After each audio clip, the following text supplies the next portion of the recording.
골로새는 사도 바울이 골로새에 있는 성도들 곧 그리스도 안에서 신실한 형제들에게 보낸 편지입니다.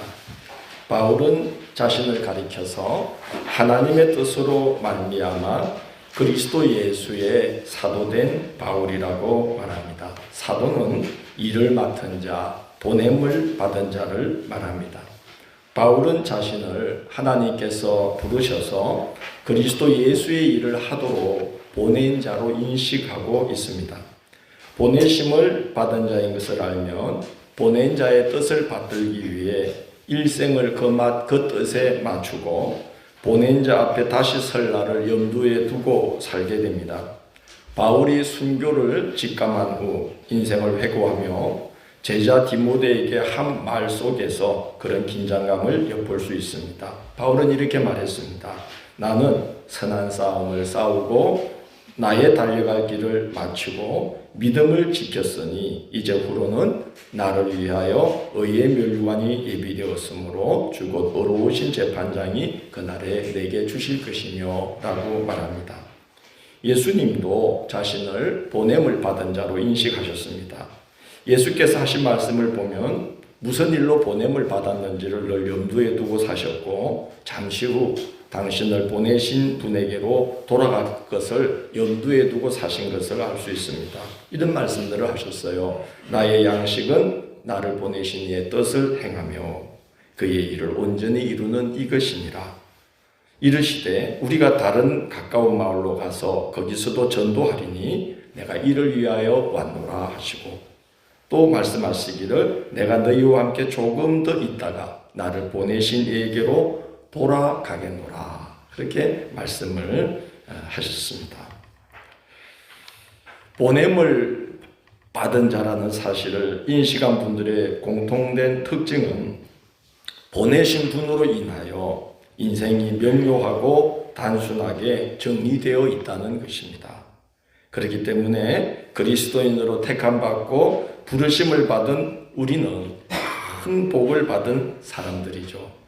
하나님으로 말미암아 그리스도 예수 안에서 우리의 생이 아주 명료하고 단순하게 정리되기 때문입니다.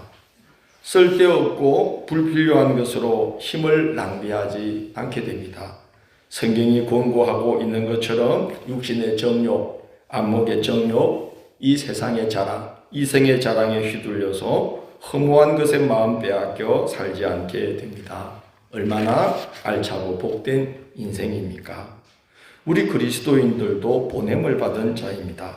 예수님이 제자들의 말을 듣고 예수님을 믿게 될 그리스도인들을 가리켜서 이런 말씀을 했습니다. 아버지께서 나를 보내신 것 같이 나도 너희를 보내노라고 말씀했습니다. 보내신 이유를 말씀하시기를 너희가 나를 택한 것이 아니요 내가 너희를 택하여 세웠나니 이는 너희로 가서 열매를 맺게 하고 또 너희 열매가 항상 있게 하여 내 이름으로 아버지께 무엇을 구하든지 다 받게 하려 함이라고 하셨고 너희는 가서 모든 민족을 제자로 삼아 아버지와 아들과 성령의 이름으로 세례를 베풀고 내가 너희에게 분부한 모든 것을 가르쳐 지키게 하라고 하셨습니다. 그리고 어느 날 불현듯 우리를 보내신 분 앞으로 소환되어서 보내신 분 앞에서 우리가 결산할 날이 우리 앞에 기다리고 있다는 말씀을 했어요. 그날이 도적같이 너에게 임한 일이 이 말이니? 라고 하셨고 천국은 그 종들과 결산하려 하는 어떤 임금과 같다고 하셨어요. 그리고 천국은 마치 등을 들고 신랑을 맞으러 나간 열 처녀와 같다 하시면서 등도 준비하고 기름도 준비해서 도적같이 주님이 너희들을 부를 때 그 앞에 반가이 설 수 있도록 결산을 할 수 있도록 준비된 인생을 살아야 된다. 그런 긴장감을 갖고 살아야 된다. 그렇게 말씀을 하셨습니다.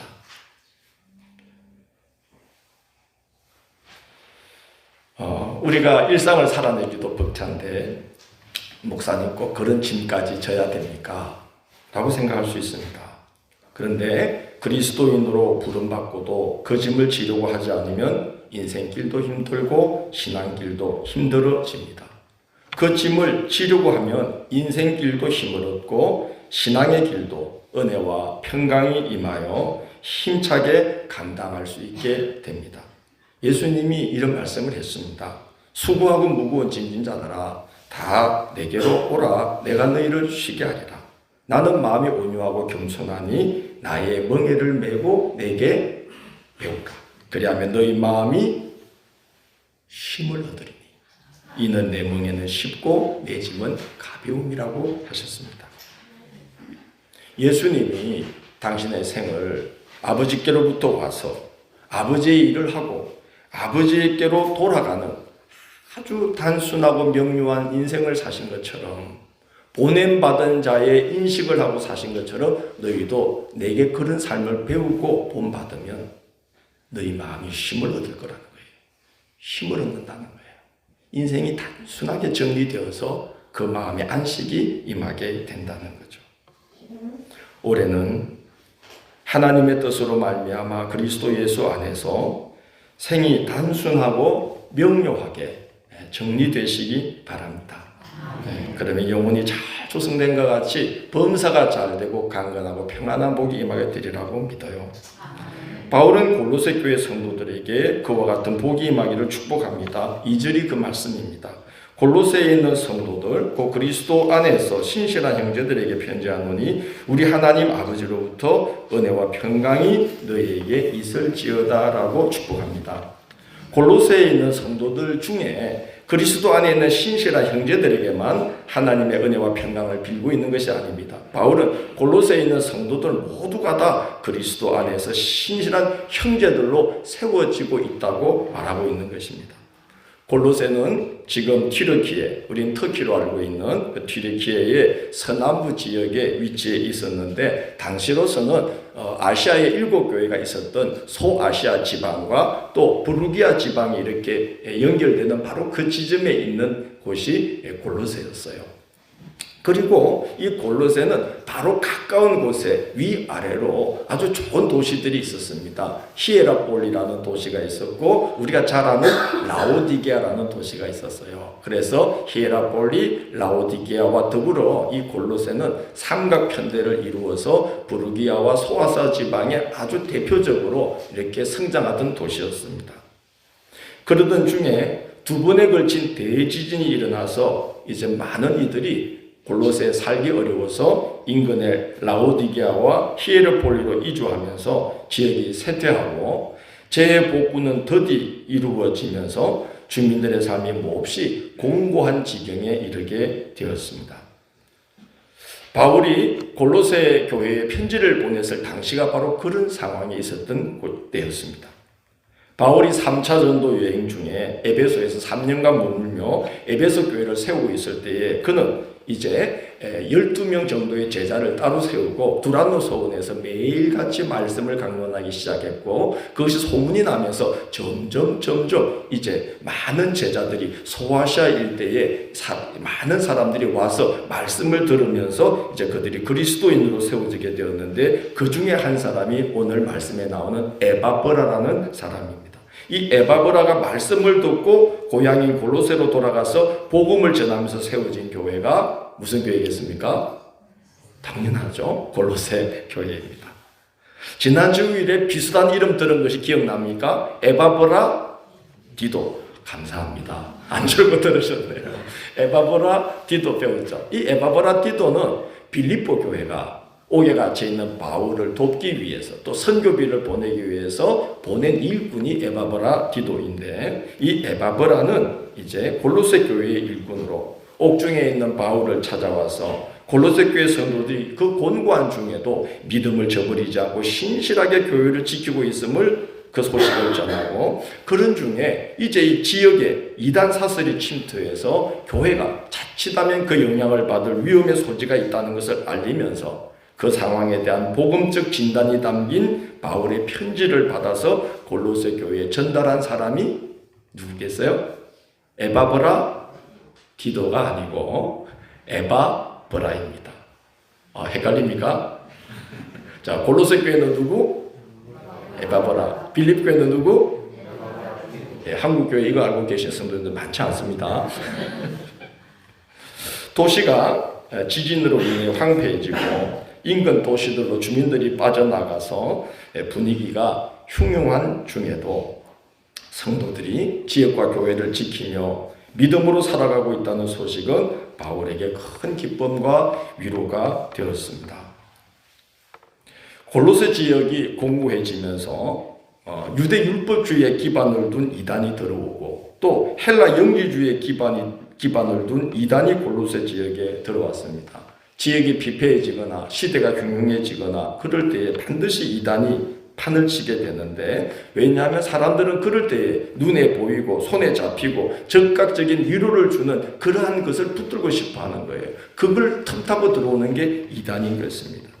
그래서 이 이단적 신앙을 유포하는 자들은 골로새 교회에 들어와서 믿음으로 구원을 받는다는 복음만으로는 부족하다. 얼마나 그게 단순한 거냐. 그러니까 율법적 장치를 우리가 취하든지 아니면 금욕적 노력을 하든지 이런 우리의 어떤 노력이 많이 필요하다 하는 것을 이야기하면서 보충이 필요하다라고 하면서 복음으로 말미암아 구원받는 그 은혜에서 성도들이 멀어지도록, 그 은혜를 별로 가치 없는 것으로 뭔가 부족한 것으로 여기도록 만들어서 복음의 순전함에서 멀어지게 만들려고 하였던 것입니다. 그러나 그런 중에도 골로새 성도들은 순전한 복음을 붙들었고 교회의 정체성을 지켜나갔습니다. 그래서 바울은 골로새 성도들을 가리켜서 신실한 형제들이라고 칭찬하면서 진심 어린 칭찬과 감사를 포하며 하나님께로부터 은혜와 평강이 임할 것이라고 축복을 하고 있는 것입니다. 우리가 하나님께 받는 복 중의 복은 은혜와 평강입니다. 나 같은 죄인을 하나님의 자녀로 삼으시려고 하나밖에 없는 아들 예수 그리스도를 십자가에 대속의 제물로 내어주신 것은 크고도 놀라운 은혜입니다. 그 은혜로 우리는 죄사함을 받았습니다. 그 은혜로 우리는 하나님과 화목함을 이루게 되었습니다. 그 은혜로 죄로 말미암은 심판과 저주를 우리는 면하게 되었습니다. 그 은혜로 우리 영혼이 사탄의 권세 아래에서 하나님의 나라로 옮겨지게 되었습니다. 그 은혜로 우리가 어두움에서 빛으로 인도함을 받게 되었습니다. 예수 그리스도를 보내주심으로 말미암아 우리가 받은 복이 이루 말할 수가 없습니다. 그것이 우리가 받는 복입니다. 은혜입니다. 우리가 한 것이 아니기 때문에 은혜입니다. 그리고 그 은혜를 깨닫고 그 은혜 위에 굳게 설 때에 영혼의 평강이 임합니다. 로마서 8장 31절 32절은 이렇게 말합니다. 만일 하나님이 우리를 위하시면 누가 우리를 대적하리요. 자기 아들을 아끼지 아니하시고 우리 모든 사람을 위하여 내주시니가 어찌 그 아들과 함께 모든 것을 우리에게 주시지 아니하겠느냐. 나를 위해서 하나밖에 없는 아들을 내어주신 하나님께서 그 아들의 이름으로 간구할 때 하나님은 얼마든지 가장 좋은 것을 예비하시고 합력하여 선을 이루어 주신다는 것입니다. 왜 그렇습니까? 우리가 구하지 않았을 때에도 하나님은 놀라운 선물을 주셨으니 뭘 주셨습니까? 하나밖에 없는 아들을, 나를 아들, 딸 삼으려고 하나밖에 없는 죄 없는 아들과 맞바꾸어 주시는 이 놀라운 선물을 주셨어요. 우리가 구하지 않았을 때에도 우리에게 선물을 주신 하나님입니다. 하물며 그 아들의 이름으로 기도할 때에 그 아들을 주신 하나님이 그 아들과 함께 얼마나 귀하고 복된 것을 너에게 선물로 주시겠느냐라고 로마서 8장 31절 32절은 말하고 있는 것입니다. 우리가 그 은혜에 마음이 깊이 뿌리를 내리게 되면 삶의 여러 어려움이 산적한 중에도 하나님께서 주시는 평강이 마음에 흐르게 됩니다. 은혜로 말미암은 가장 큰 평강은 무엇보다도 영혼이 구원받았다는 확신으로 오는 평강입니다. 여러분, 배가 포구를 찾지 못하고 고장이 나서 포구로 돌아가지 못하고 바다에서 계속 돌고 있는 배를 뭐하고 있다 그러죠? 표류하고 있다. 여러분, 배가 일을 하고서 해가 질 무렵엔 어디로 들어가야 됩니까? 포구로 들어가야죠. 거기서 닻을 내려야죠. 우리가 그리스도 예수의 은혜로 영혼의 닻을 내릴 포구가 마련되어 있다는 것이 얼마나 큰 복인지 모릅니다.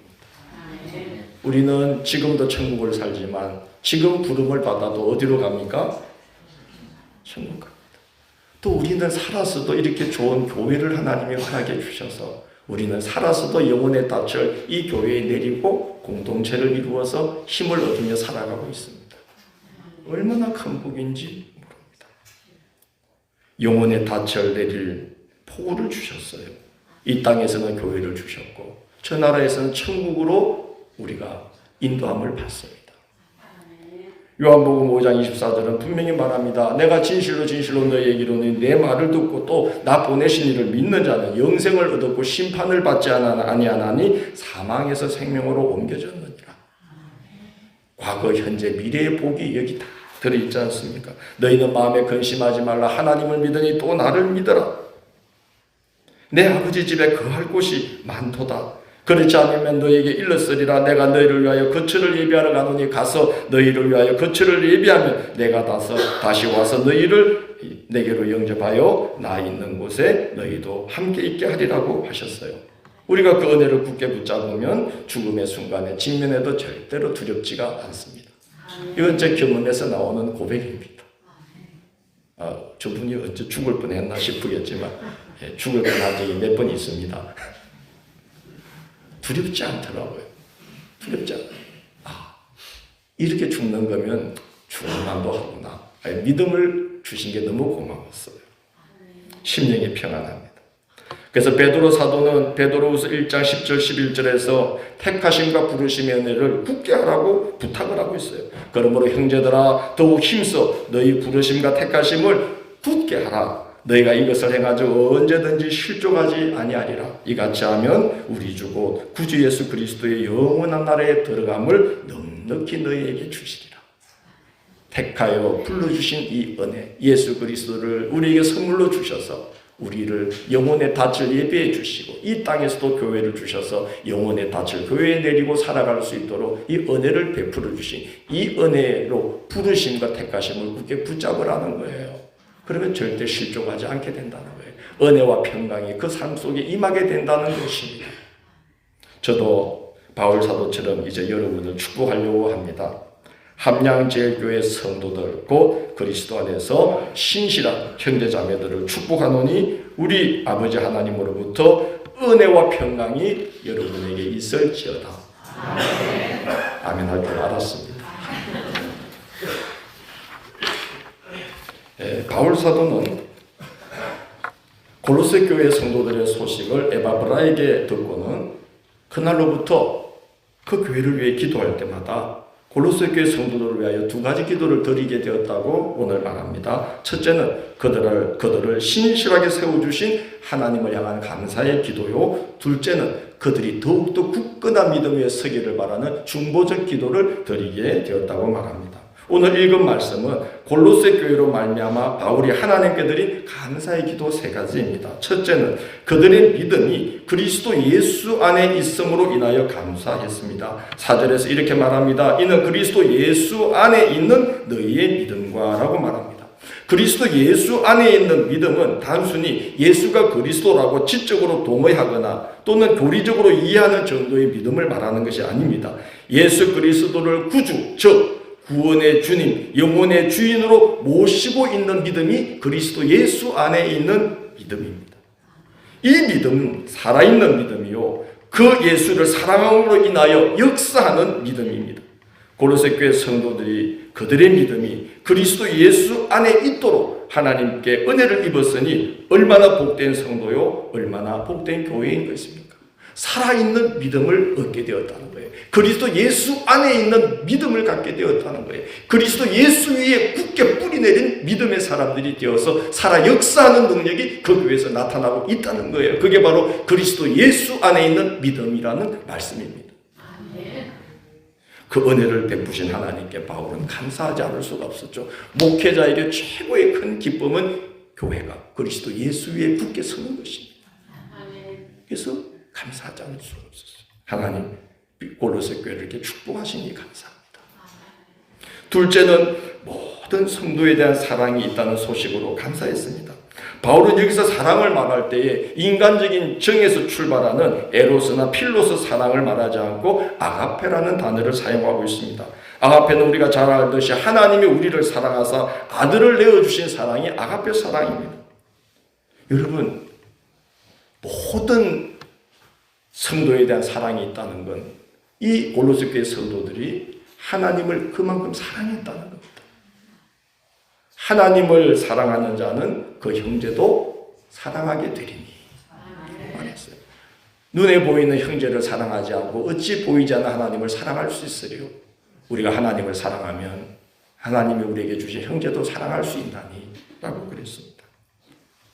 바울이 에바브라를 통해 골로새 교회 성도들이 서로를 사랑으로 대하되 모두가 서로를 아카페 사랑으로 대한다는 소식을 들었을 때 바울은 알았습니다.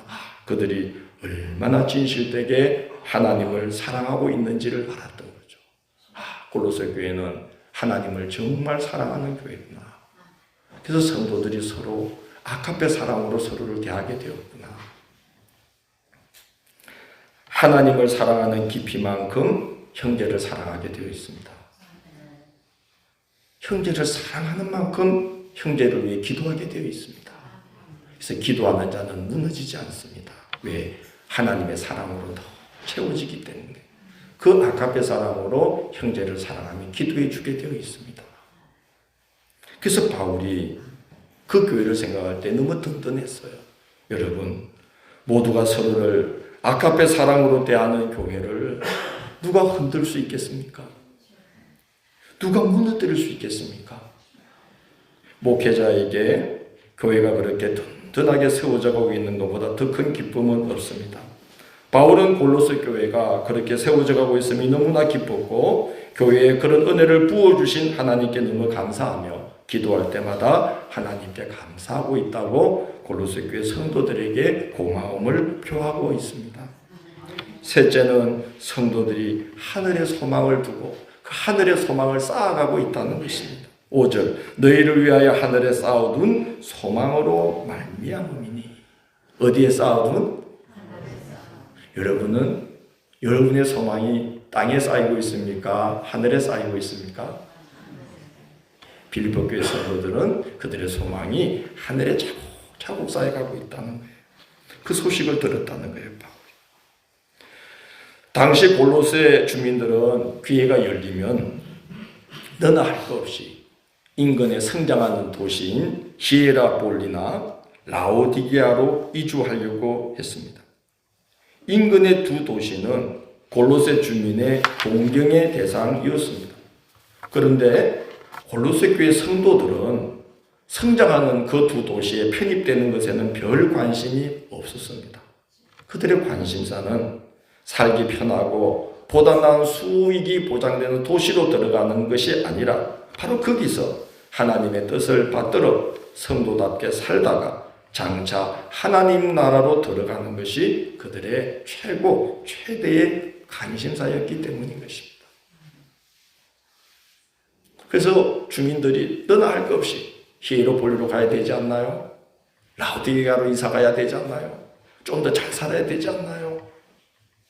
이렇게 이야기하면서 그 지역에서 사는 것을 불편해하고 불평하고 좌절하고 낙심하고 그리고 살고 있는 그러한 곳에서 골로새 교회 성도들은 그곳을 떠나지 않고 그곳에서 말씀으로 살고 사랑으로 서로 살고 장차 우리는 하나님 나라로 들어갈 것이다.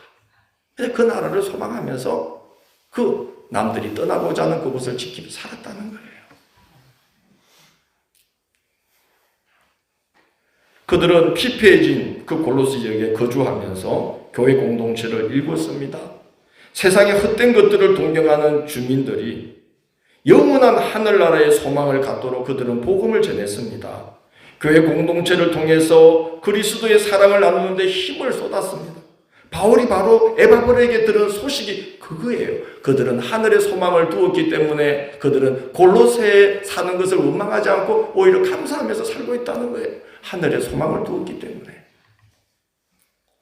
그들은 세상의 재물이 쌓여가는 것으로 낙을 삼지 않고 하나님 앞에서 받을 상급이 쌓여가는 것으로 낙을 삼으면서 그 힘든 지역에서 기쁘게 살고 있었다는 거예요. 그러니 골로새 교회 성도들은 다들 떠나려고만 하는 골로새 지역을 지키며 하늘의 기쁨과 소망으로 살아갈 수 있었습니다. 그것이 복음으로 인하여 영생의 소망에 눈을 뜨게 된 성도의 삶이 아니겠습니까? 저는 첫 목회지에서 안수를 받자마자 받기도 전에 부목사로 청빙이 들어왔어요. 서울에 있는 큰 교회에서 안수 받으면 우리 교회로 와주세요. 그래서 안수 받기만 할 학수고대하면서 나를 손꼽아 기다렸습니다. 교회가 면소재지에 위치해 있었어요. 제 첫 목회지가. 그때만 해도요, 면소재지에 사람들이 바글바글했어요. 1989년, 90년도에. 면소재지에 중학교, 고등학교가 있었어요. 안 믿어지시죠? 면소재지에. 복합, 중고등학교 복합. 제가 섬기던 교회 아래에 버스 터미널이 있는데요. 아이들이 학교 시간이 되면 이제 각자 자기 마을에 있는 집으로 들어가려고 버스 터미널에 애들이 바글거리다가 이놈들이 다 어디로 몰려오냐면 버스 오기 전에 어디서 놀다 가냐면 교회에서 놀다 가는 거예요. 어떻게 노느냐? 사택에 쳐들어와가지고 전도사님 라면 끓여주세요.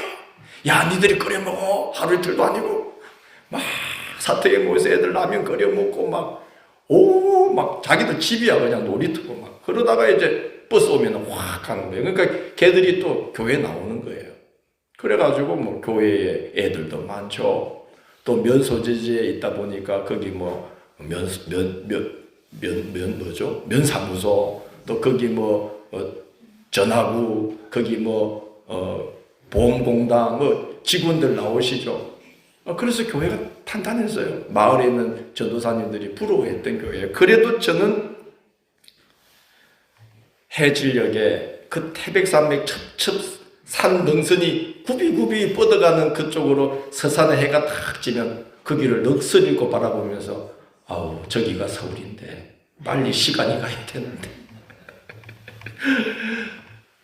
그러면서 떠날 날만을 학수고대 하다가 안수를 받자마자 뒤도 안 돌아보고 떠났습니다. 지금은 너무 그게 후회가 되고 그 성도님들께 너무 죄송해요. 전도사 어떻게 하든 목사 만들려고 그렇게 섬기시고 그래서 목사 안수 받으니까 제일 좋아하신 게 우리도 축도받게 되었다는 거예요. 왜냐하면 전도사님들 축도 못하잖아요. 그래서 예배 끝날 때 맨날 주기도문으로 끝나다가 야 우리 목사님 안수 받으니까 너무 좋대. 지금은 이거 하는데 막 너무 좋다는 거예요. 지금은 우리 주 예수 그리스도의 은혜와 와 목사님 너무 좋아요. 그 소리 몇 번 안 듣고 훌쩍 떠나가 버렸습니다. 제가 지금만큼이라도 철이 들었다면 철없는 전도사를 목사로 키워주신 성도님들을 섬기면서 아마 저는 거기서 목회를 끝냈을 거예요. 지금 같았다면. 근데 그때는 외딴 곳에 있으면 뒤떨어진다는 그런 조급함이 있었어요. 그러니까 저는 그때 하늘에 소망을 둔 사람이 아니었던 거죠. 어디에 소망이 있었던 거죠? 땅에. 큰 교회. 야, 김 목사 어느 교회 부목사로 갔대. 안수 받자마자 막 받기도 전에 청증 받았대. 어깨가 막 뽕이 들어갔어요.